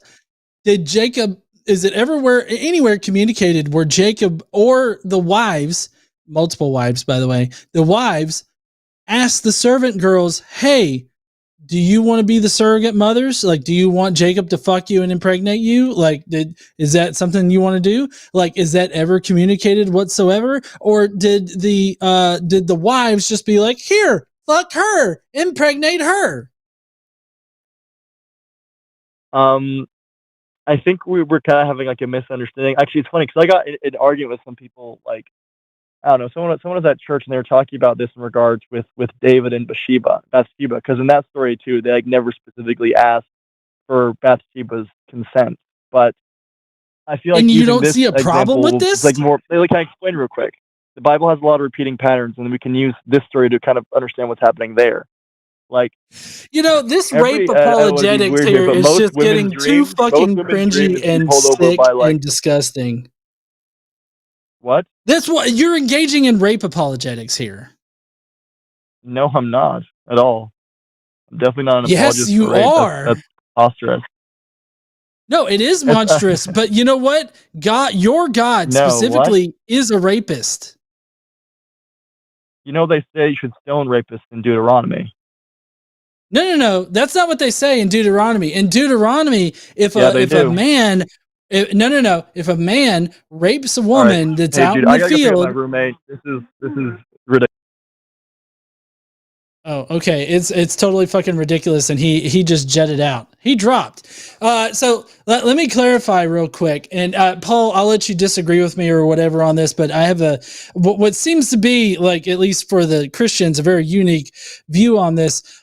So in Deuteronomy, obviously the law there does not stipulate that if a man rapes a woman that he will then be stoned. If a man and a woman commit adultery, then both of them are stoned in one particular law. But if a man rapes a young virgin out in a field, whether or not it's consensual, the man has to pay the father 50 shekels for damaging his property, and then is forced to marry his rape victim. So the rape victim is meant to marry her rapist in that particular sense. And it's all about property destruction. That's the entire mindset of it. I believe, I can't remember if Josh touches on this in his Atheist Guide to the Old Testament. Yeah, Atheist Guide to the Old Testament. I don't remember if it's volume 1 or 2, but he definitely does. Yep. Yeah. And so there's that thing, number one. Number two, I say that Yahweh, or the God of the Bible, is a rapist because I have this view on on Jesus's conception, because and my focus is on the fact that God never asked Mary for her consent to do it. Gabriel, the angel that appears to Mary in Luke, just basically voluntells her to carry Jesus as the Messiah and whatnot. It doesn't matter whether or not Mary later accepts the fact that she is going to do it, and thereby people can construe that as giving consent. My main focus is the fact that Gabriel and God and the Holy Spirit, or whoever in the fuck, never consider whether or not Mary will give her consent, and never ask her to give her consent. And so it's this whole thing that the fact that you didn't even consider to ask is the problem. And I would feel like even if God knew what the answer would be, that showing the important nature of asking consent would be on his mind. So that's why I was trying to put him on this footing of making a specific definition of God instead of this ambiguous definition of God, because his specific definition of God is just totally not defensible on moral grounds as well as other grounds. But I don't know, Paul, I kind of dominated that call. Did you have any thoughts? You and I just take very different tacts. I actually don't care about any of the morality. I'm weirdly, if God is true, then all that moral stuff doesn't matter. Then he has authority to do all that. So it doesn't bother me. Didn't bother me as a Christian, doesn't bother me now. I know, but it obviously different. A lot of people, the moral stuff really weighs on their hearts. So obviously it did for John. He was very sensitive about it. So anyway, no worries. We got a couple minutes left though. Yeah, and I get that particular position, but I guess I really kind of focus on the whole omnibenevolent sort of aspect of the Christian God, and so I don't know, it really confuses me when those things are allowed but other things are not. I think this next call though is going to go kind of quick, And we We'll do see. have only a few minutes. Yep. We'll see. But anyways, we got Matthew from Texas. Last call of the night. What up there, Matthew? How you doing? How's it going? It's just really raining up here in Dallas, so it's good to talk to you guys. Cool. Anyway, I was wondering, I was watching a debate from 2 years ago between Bart Ehrman and Jimmy Akin, who was an apologist. And during the debate, Jimmy Akin was like, during his PowerPoint presentation, he was like, well, here's a lot of facts that Bart agrees with in the Gospels. And he listed like 100 facts, things in the Gospels that Bart Ehrman agrees with. And at the end, Bart was like, yep, I agree with all that stuff. Now, of course, Jimmy was like trying to trap him, but I was wondering why, at the end of the day, why does Bart Ehrman concede so much of the Gospel?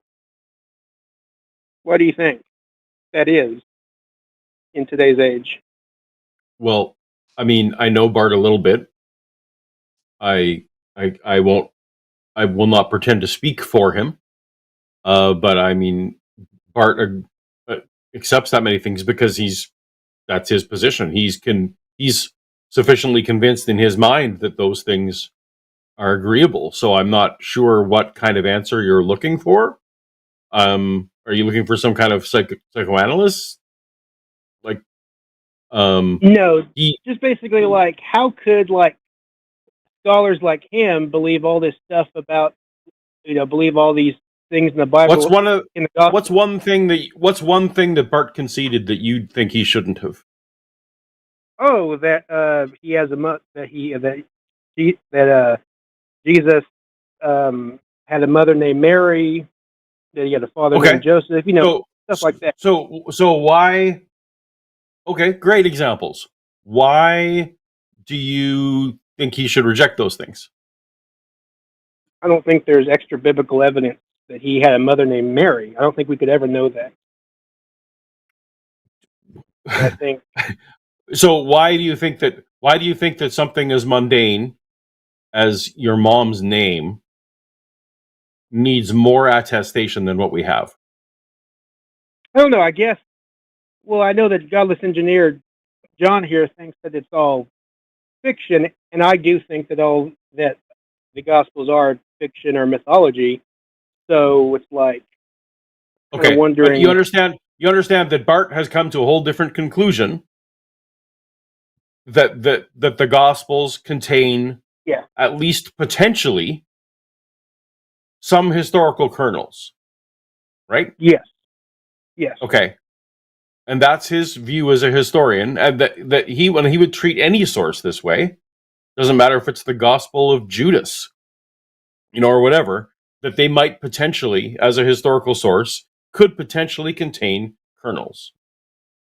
Yeah. So something as so if that's your position, that at least, I know John's going to disagree, and I'd love to actually get John's take on this, absolutely.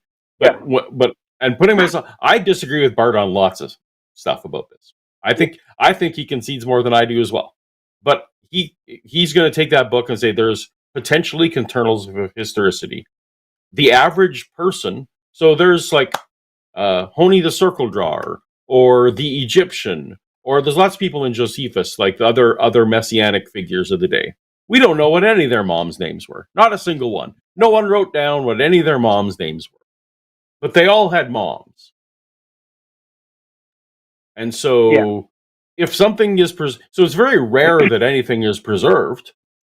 The Egyptian actually is said to have had 30,000 followers, which is way more than Jesus had, if you take those numbers at its, on face value. We don't even know his name. We just know where he's from. We just all have his country. That's all we got, right? So it's very rare that anyone in antiquity, had preserved records. So when there's preserved records, that we would both agree that Jesus, if he existed, had a mom and dad. And so if there seems to be some, if indeed he was a historical figure and his parents' names weren't Mary and Joseph, okay, I guess. But that's the best historical evidence we have. So I don't get why that's a problem to concede. I guess what would be the difference in methodology that he came to the conclusion like he accepts Jesus predicted the destruction of the temple. It's like I don't think we could ever know that historically. So like what's the difference between like how you would say I don't think we could know that? Bart, tell me what you think Bart conceded about predicting the destruction of the temple, because that's actually from one of his books. I screenshotted the PowerPoint of the from the debate that I just did, and Bart said, I agree with all those. Read the phrase of what he conceded. Jesus predicted the destruction of the temple. Okay. Well, I mean, I feel like that's just a statement of what's in the Gospels. I guess I don't see that as being like him admitting that Jesus did prophesy it. Yeah, he's just saying that he agrees that all these things on this list happened historically, that they happened. So I was just wondering, how can he as a scholar be wrong? Well, I mean, I'm just think that this is telling right, you. But like, so you think you don't want to treat the Gospels as if they have any historical kernel whatsoever. And what Bart is doing is saying, well, okay, so a lot less than Bart at least. If what Bart is doing is saying, if there is historical kernels in here, when we look at non-supernatural things, if it was some other source, he would absolutely accept them. If it's in Josephus mentions a lot of stuff just one time in one place that people largely accept because it's not supernatural. It's like, oh, this guy was the centurion on duty when this happened. Okay. We just kind of accept that because we know the centurions are on duty and they often have names, right? So when it comes to the Gospels as a historical source, conceding non-supernatural things might be fine, seems on board for Bart. And you may not agree with that he should, but that's why. it seems like he concedes way too much than he should. I'm just going to say it. Probably because he grew up in a time where scholars just naturally accepted what was written on the page. But today, in 2024, we realize it's actually mythology and fiction. So it seems like Ehrman is stuck in the past, and therefore, so you think you're a better historian? You think you're a better historian than Bart? No, absolutely not. I'm saying that it seems like he's kind of stuck in the past, and therefore, when he debates, he says, "Yep, I agree." Or Matthew, is it also possible you are too incredulous? I think each issue is independent, depending on what's true and what's not. So I think, okay. I mean, Bart concedes some things that I don't at all, but I don't label him.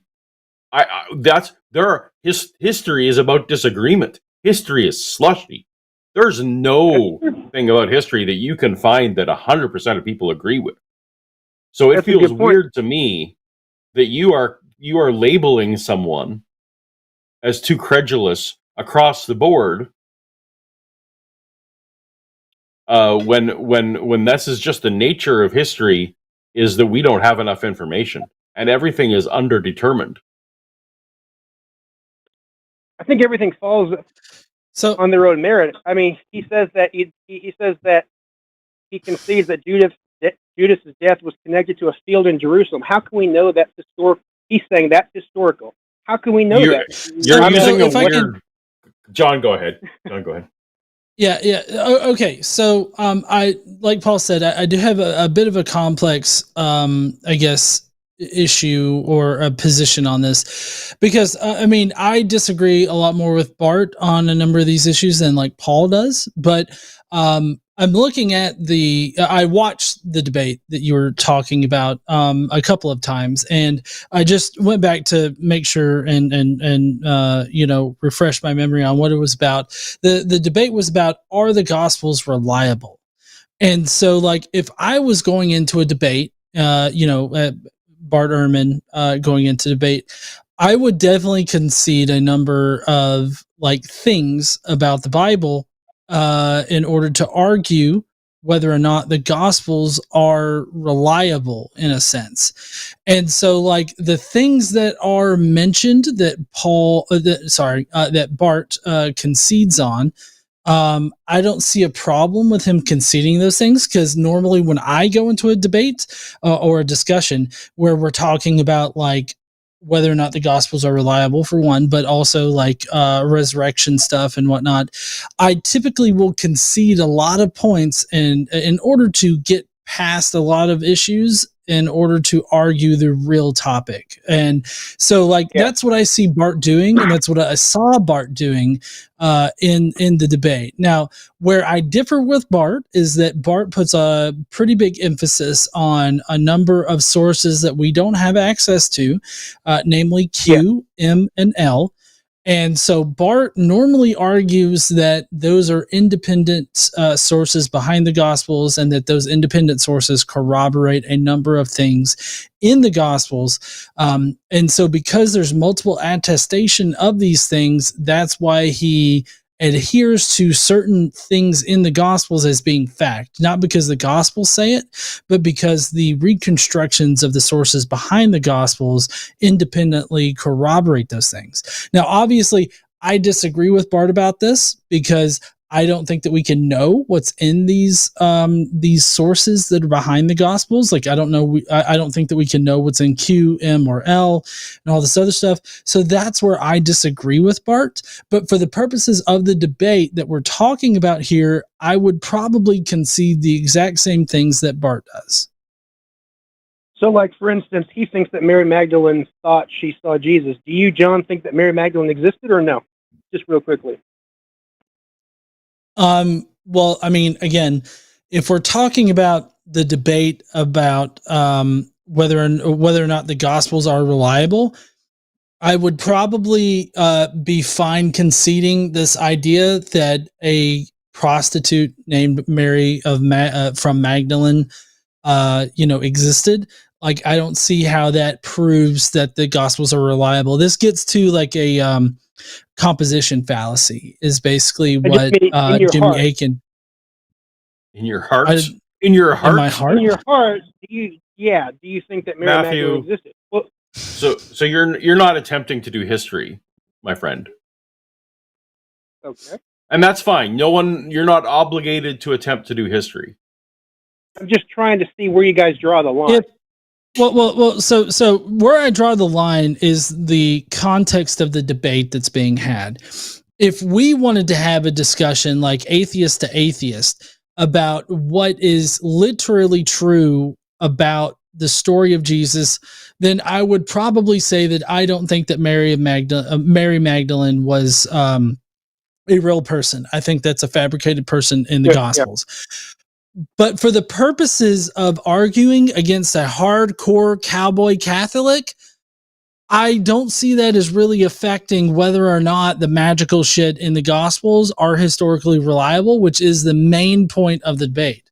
So, like, I feel like you need to take into consideration what the debate is about, who the debate opponent is, because there've been plenty of times where I've been in a debate, like even a formal debate, where I've had to concede a lot of things that I don't think are literally true, but for the purposes of the debate, and in order for me to refute that person's positive position that they're positing, I don't need to strictly adhere to what I believe to be literally true. I just have to make a coherent argument to disprove them in their argument. So do you see where I'm coming from on this? I do. So I mean, all of this to say that I don't think that you should be hard on Bart, which, I mean, coming from me, Bart doesn't necessarily like me. I mean, I've had one like face-to-face conversation with him, and it didn't turn out well, I guess, for either of us or one of us.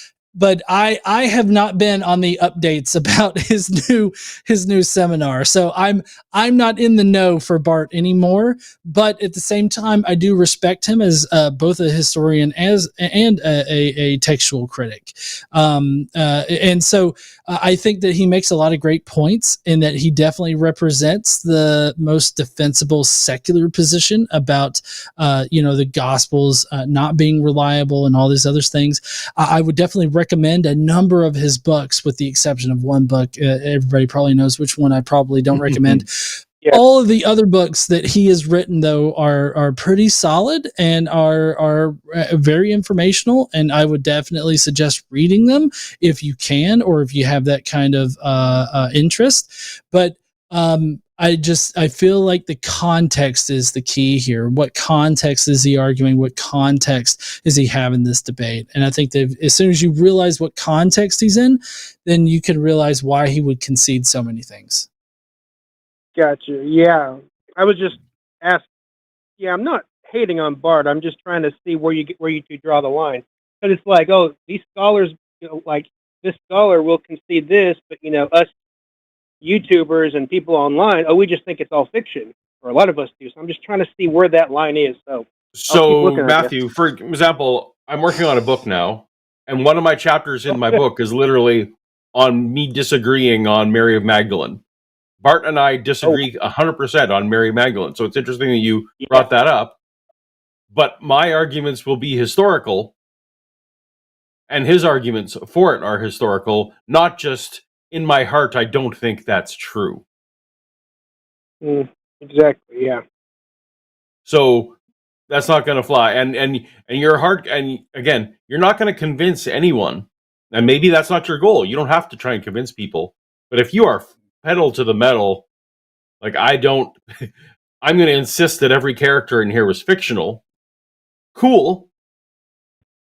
But you're not going to have a productive conversation with a Christian about why the supernatural stuff didn't happen, which is what John said, and said so eloquently. So, all right. Yeah, sometimes we can see things just for the sake. Yeah, cool. Yeah, and I would just highly suggest just keeping context in mind, because that's kind of like where we're drawing the line, is like what context are we having the conversation. So if you are looking for like a hard like line as far as like where we're drawing things, I feel like the context of the conversation is where you're going to want to look. Out of sheer curiosity, are there any characters that you think did exist historically, John? Oh, yeah. I mean, like, well, so I typically adhere to like whatever we can know from Paul. Paul definitely says that, well, I mean, he identifies himself Paul, so Paul probably existed. There's Cephas or Peter, who Paul records as existing, James, John, and any number of Christians that did exist. So I mean, I think that those people existed. Now, whether or not, there were martyrs or anything like that, I don't think that we can know that. And then Paul's got a lot of Paul, or here on screen, Paulogia, has a lot of great content on like martyrs and like who we can know was martyred, or, what evidence we have. Like, he's got a lot of great content that answers those kinds of questions. And I suggest watching those. I've watched all of them. But I definitely think that there were historical people, but it's just a lot. It's very much more pared down than like Bart Ehrman would agree to. All right. And obviously, like Pilate and King Herod, there's people anyway. Oh yeah. So I'm so sorry. Yeah, definitely those people too. I was just thinking about people that are specific to the Christian narrative. Yeah.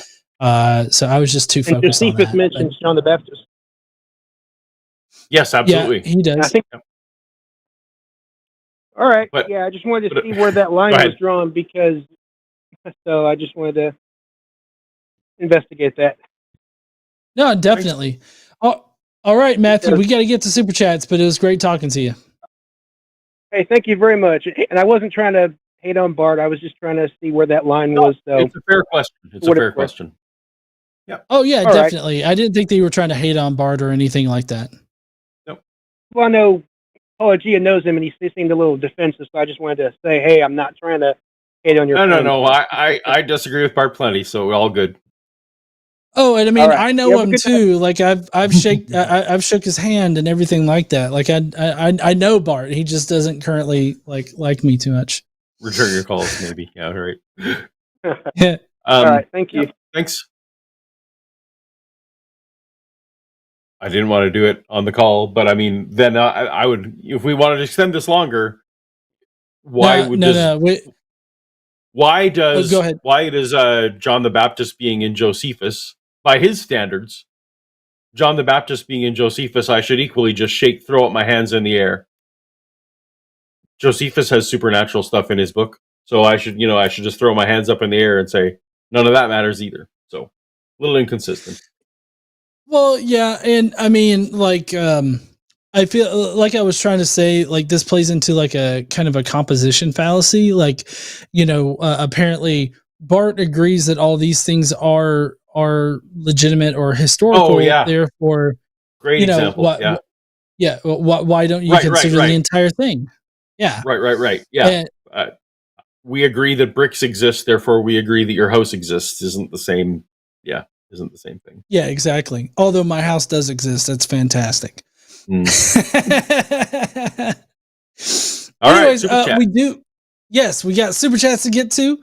All right, I'll start off. $5 from Monkey at a Typewriter, who says, when do we just refer to it as the Old Testament and the really Old Testament 2,000 years on, and it doesn't really have that New Testament smell? I don't know. I never really like bought new Bibles and like did the whole kind of thing, but I could totally see how people would get that new book smell, and it would just be like a huge dopamine hit for them. I now try not to use the Old Testament. I try to use the phrase Hebrew Bible, because it's Old Testament, is literally just Christians stealing someone else's religion. Yeah, so, exactly. No, Hebrew Bible is actually better way to put it. So $5 from Aliashana Silverbow. Why can't Jedi add an image to their emails? Because attachments are forbidden. I hope I'm not repeating jokes. Very good. Very good. Love it. Oh, man. $19.99 from Narcissa, who says, theists are hardwired to plug God into every unknown. They seem literally incapable of seeing the absurdity in that. I can agree. I definitely feel like putting God in every hole is absurd. All right. Man. I mean, or recommended, depending. Yeah, definitely. $5 from Jamanico 6. Oh my goodness. Question: what's Darth Vader's least favorite Italian dessert? Answer, said in the voice of Vader, only one cannoli. I didn't do that very well. Only one cannoli. My James Earl Jones isn't on point today. Only one cannoli. Only one. $5 again from Alishana Silverbow, who says duct tape is like the Force. It has a light side and a dark side, and it binds the universe together. Yeah, so being from the South, we have a different way of like the duct tape, because it like that's the proper way to understand duct tape. But down here in the South, it's literally duck tape. So like think of a duck tape. Yeah, like that's what it is. Like that's what Canada, like it was. In Canada, someone made a brand and called it duck tape, like the way you would say it, DUCK. Just to play off that, exactly, that everyone pronounces it lazily. Yeah, it was new to me that it was actually duct tape. I'm like, what? My entire childhood's a lie. Funny. Man. Okay. $5 from... it was me or you. $5 from Gemnico6. Poll. Which do you think would be Han Solo's favorite dessert? Wookiees and cream, or... Oh, this is maybe meant for me. Anyway, Solo's favorite: Wookiees and cream or Chewbaklava. Pun battle. Aliciana Silverbow's gonna win. Yeah, Silverbow's gonna win. Maybe. So it sounds like there's some kind of Star Wars joke off happening in our chat tonight. So I don't know, Paul. I know that you sometimes drink coffee, right? Or do you not? Yes, I can't remember. No, I drink coffee 24/7 pretty much. Yep. 24/7. Well, so we buy Bones coffee here, and they sometimes have a Star Wars themed one. And so like just recently we had it was a Chewbacca themed one, but it was like a chocolate it was a chocolate Chewbacca themed roast, and it was fantastic. I don't know, that it reminded me of that. Love Anyways, $5 from secular felinist. What's the core temperature of a tauntaun? Lukewarm. Oh my god, I love all of these. These are great. Another $5 from Jamnico6. Thank you for your generosity. To keep lukewarm, have a nice cup of hot chocolate. Oh, very good. The inner dad in me is so pleased right now. Also, Casey, my wife, just reminded me that it's called Wookie Cookie is the Bones coffee. Yeah, it was not. It was very nice. Yeah, they did. Anyways, we got Alishana Silver Rose says, "Why didn't Han Solo enjoy his steak dinner? It was chewy." That reminds me, Paul, what's your opinion of the Han Solo movie? Do you think that it was like bad, or do you think that it was okay? Like, what do you think? So, I thought it shouldn't have happened. Okay. But given that it did happen, I thought Aaron played Han well, and I thought Londo was his name, not Danny Glover. Who played Lando? He was amazing. So there was some good acting in that. The story wasn't great. It just shouldn't have happened. They had prequelitis too, where they kept trying to connect things. Oh, here's the origin of that thing that you think is cool, right? Like, he got his name Solo right in the movie. Like, it just shouldn't have happened. Lucasfilm needs to stop making prequels. Someone should just take that away from them. Stop making anything before another thing, because they've never done it well. Even the ones I worked on. So yeah. Right. Anyway. Did you like the Ahsoka series? No. Okay. All right. Well, we'll move past it then. Jamnica 06 says the most powerful potato in the galaxy is Darth Tater. Hashtag running low on jokes. Hashtag that joke seemed forced. That hashtag is the saves it. That joke seems forced. Very good. $10 from Stephanie Helms. Who buried that treasure on Oak Island? Well, we're not talking Star Wars at all anymore. Do you know what Oak Island is? Am I thinking of the right thing? I mean, I don't know. Oak Island, I think, is a Oak Island. So there's a Churches of Oak Island series. There's literally an island here in Nova Scotia where I live called Oak Island, and there's all these old legends that maybe pirates had left treasures there and stuff. And they're now on like season 6 of a reality TV show, trying to excavate and look for this stuff. Anyway, I've been to Oak Island a few times. It's a curiosity, but it is like it's History Channel crap, right? Like they're just treading water because there isn't anything there, as far as I'm concerned. Anyway, Stephanie is that's a reference to where I live. Anyway, okay. So $5 from Blackwater Ted, who says survival tip number 347. If you're ever stranded in the wilderness, bring a Bible. It makes excellent toilet paper. Although a lot of Bibles use that super thin onion paper, and that's not so good for. Yeah, you definitely don't want to be wiping and then accidentally finger fuck your asshole. I'm just saying. $5. Oh yeah, good. Sorry, you go ahead. $5 from Gemnic 06. A good source of calcium and protein on Tatooine is Boba Fetta cheese.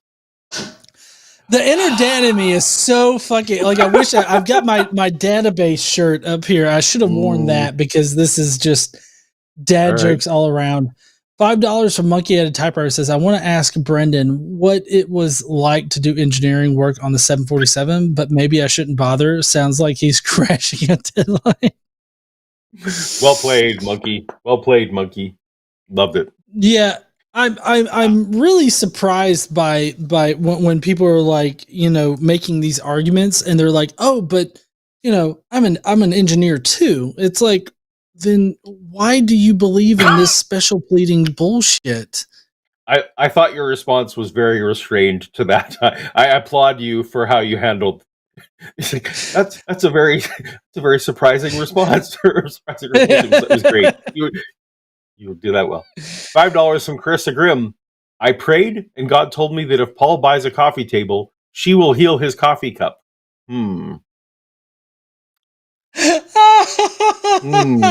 Oh, Paul, are you gonna get a coffee table now? To save my beloved cup. Do I have to keep the coffee table, or can I just purchase it and ship it somewhere else? Oh my God! All right, $5. $5 from Blackwater Ted. What's some advice you'd give yourself at 18? This is a good question. What would you say to your 18-year-old self, Paul? So 18-year-old self would have not been receptive to any of my main points. So I think what I would have wanted to most relay is don't accept anything on authority is the main thing. That if I feel like that is a bit of advice that my 18-year-old self could have taken on board and avoided several problems in life, accepting things on authority. So that's me. I'd tell myself buy Google, Apple, and Buy any Apple stock, kind of right now. Like at 18, if I had bought that and just held on to it, like I would have so much unrealized gains right now that it would be crazy. But in all seriousness, when I was 18, I would just pretty flatly tell myself, you don't actually have to believe in God. Like that's not a thing that you have to do.